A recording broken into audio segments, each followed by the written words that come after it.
Assalamualaikum warahmatullahi wabarakatuh. Alhamdulillah kita masih diberikan kesempatan untuk kembali belajar tentang strategi pembelajaran. Kesempatan ini saya akan berbagi tentang model pembelajaran, gitu ya. Model pembelajaran ini satu istilah yang sering digunakan dalam teori-teori pembelajaran, begitu ya. Model pembelajaran. Sebenarnya ada banyak sekali tentang model pembelajaran. Model pembelajaran semisal berbasis masalah, model pembelajaran berbasis proyek, dan lain sebagainya. Kalau teman-teman membaca buku tentang strategi pembelajaran, teknik pembelajaran, metode pembelajaran, active learning, itu banyak sekali model pembelajaran. Tapi saya akan setidaknya mengenalkan beberapa saja, gitu ya. Ini yang paling banyak digunakan di dalam proses pembelajaran di perguruan tinggi ataupun di sekolah dan madrasah. Model pembelajaran yang pertama adalah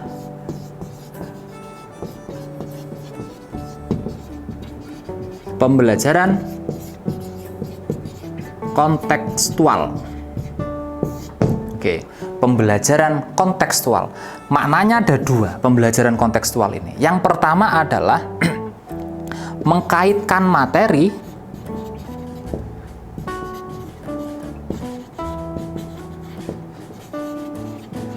dengan dunia nyata, begitu.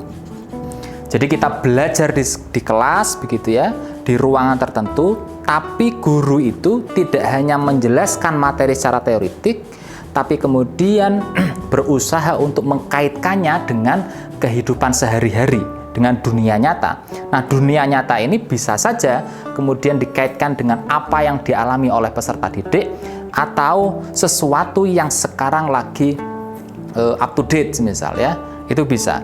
Jadi pembelajaran kontekstual itu sebenarnya untuk memberikan peluang kepada peserta didik tidak hanya mempelajari teori, tapi bagaimana kemudian mampu mendialogkan teori ini dengan sesuatu yang terjadi dalam kehidupan sehari-hari mereka, begitu, atau dalam kehidupan yang mereka saksikan meskipun mereka tidak mengalaminya.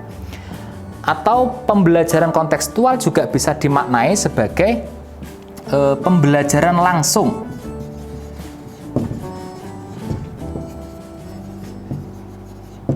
Pembelajaran langsung adalah pembelajaran pada objeknya. Saya kasih contoh, semisal teman-teman PAI mau belajar tentang sejarah masuknya Islam ke tanah Jawa, begitu ya, semisal. Lalu kemudian mau melihat peninggalan-peninggalan Wali Songo, semisal begitu. Maka salah satu yang bisa dilakukan, kita keliling ke museum-museum yang menampilkan peninggalan-peninggalan sejarah Wali Songo. Jadi langsung, tidak hanya di kelas, langsung ke tempatnya. Nah, itu pembelajaran langsung yang masih menjadi bagian dari pembelajaran kontekstual, begitu. Jadi ada dua maknanya, mengkaitkan dengan kehidupan sehari-hari atau direct learning, pembelajaran langsung ke objeknya, begitu. Oke, setelah pembelajaran kontekstual, maka yang kedua sekarang ada pembelajaran berbasis proyek. Oke, pembelajaran berbasis proyek. Pembelajaran berbasis proyek ini adalah bagaimana kita mengajak kepada peserta didik untuk membuat produk tertentu dalam proses pembelajaran. Semisal saya kasih contoh, kita sedang belajar tentang rukun iman, semisal ya, rukun iman. Lalu kemudian kita minta kepada peserta didik, anak-anak coba sekarang membuat poster tentang rukun iman. Poster yang isinya tentang rukun iman. Kita kasih karton, kertas, begitu, lalu kemudian mereka menghiasi kertas itu, tapi di dalamnya ada tulisan tentang rukun iman, lalu kalau sudah jadi nanti ditempel. Nah, itu adalah pembelajaran berbasis proyek. Kalau di PAI, tentu pembelajaran berbasis proyek ini kadang-kadang juga sering dilakukan oleh teman-teman yang di eksak, begitu ya, yang orientasinya adalah membuat proyek-proyek tertentu. Tapi kalau di PAI juga bisa, begitu. Semisal membuat video animasi tentang bagaimana cara menyembelih hewan kurban, semisal. Itu juga bisa. Kita memberikan tugas kepada peserta didik kita untuk membuat video animasi tentang bagaimana menyembelih hewan kurban yang benar secara syariat. Lalu anak-anak membuat video, ada hasil videonya. Nah, itu adalah pembelajaran berbasis proyek, begitu. Baik, setelah pembelajaran berbasis proyek, yang ketiga ada pembelajaran berbasis masalah. Oke. Pembelajaran berbasis masalah. Orientasinya adalah kita mengajak peserta didik kita untuk menyelesaikan masalah. Caranya menyelesaikan masalah dengan merumuskan solusi-solusi atas masalah. Contoh semisal terjadi konflik tertentu di negara kita, begitu ya. Semisal terjadi banyaknya angka perceraian, semisal begitu. Ini bayangkan saja bahwa kita sedang belajar tentang munakahat. Lalu kemudian ternyata di luaran itu sedang terjadi fenomena banyaknya angka perceraian. Lalu kemudian kita sodorkan berita-berita itu kepada peserta didik kita, lalu kemudian kita minta peserta didik kita untuk merumuskan solusi-solusi agar kemudian angka perceraian ini bisa diminimalisir, atau bagaimana solusinya agar rumah tangga itu tidak mendekati proses perceraian. Nah, semisal begitu. Jadi kita ngasih masalah kepada peserta didik, sebelumnya sudah kita kasih teori begitu ya, lalu kemudian kita ngasih masalah kepada peserta didik. Peserta didik kita minta untuk mencari solusi atas masalah itu.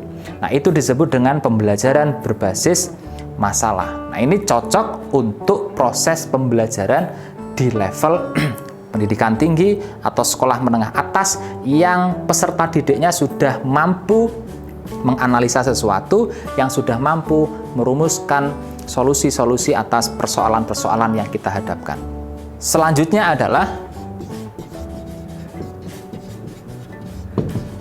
pembelajaran berbasis riset atau penelitian. Begitu. Jadi pembelajaran berbasis riset atau penelitian ini penting begitu ya. Jadi kita memberikan pengalaman-pengalaman kepada peserta didik untuk langsung mengobservasi sesuatu. Lalu kemudian nanti dari hasil observasi itu kemudian dibawa ke kelas, lalu kemudian didiskusikan atau didiseminasikan untuk disampaikan hasilnya seperti apa. Jadi pembelajaran berbasis riset ini memberikan peluang kepada peserta didik untuk mengamati sesuatu berdasarkan teori yang sudah kita ajarkan. Lalu kemudian teori ini dipakai untuk meneliti fenomena yang ada di lapangan, begitu ya. Lalu kemudian hasil risetnya dibawa ke kelas kembali untuk kemudian disampaikan kepada peserta didik yang lain atau kepada gurunya. Begitu. Jadi pembelajaran berbasis riset dan penelitian. Ini penting untuk peserta didik semisal yang levelnya sudah tinggi, baik itu mahasiswa ataupun teman-teman di madrasah aliyah atau sekolah menengah atas, begitu ya. Meskipun ini juga memungkinkan didesain untuk teman-teman di level madrasah sanawiyah atau sekolah menengah pertama. Oke, setelah pembelajaran berbasis riset, kita punya pembelajaran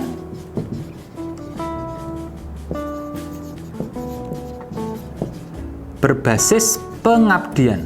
Oke. Berbasis pengabdian.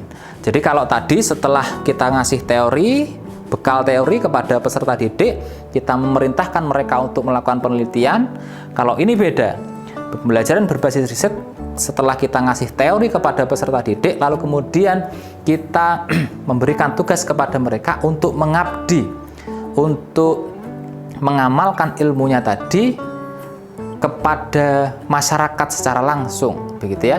Semisal kalau kita punya materi tentang strategi pembelajaran Taman Pendidikan Al-Quran, Setelah belajar itu di kelas, lalu kemudian kita menugaskan mereka untuk terjun ke masjid-masjid mendampingi peserta atau peserta didik atau santri-santri di TPA-TPA itu, lalu kemudian nanti dilaporkan hasilnya kepada dosen, kepada guru, atau juga bisa saja diseminarkan di kelas, begitu ya. Jadi pembelajaran berbasis pengabdian.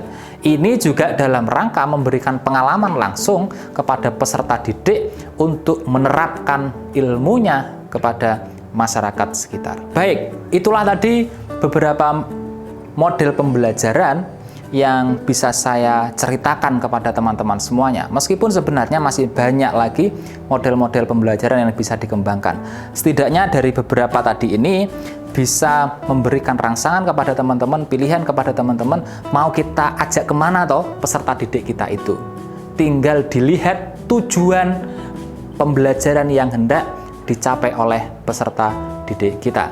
Mudah-mudahan bermanfaat. Assalamualaikum warahmatullahi wabarakatuh.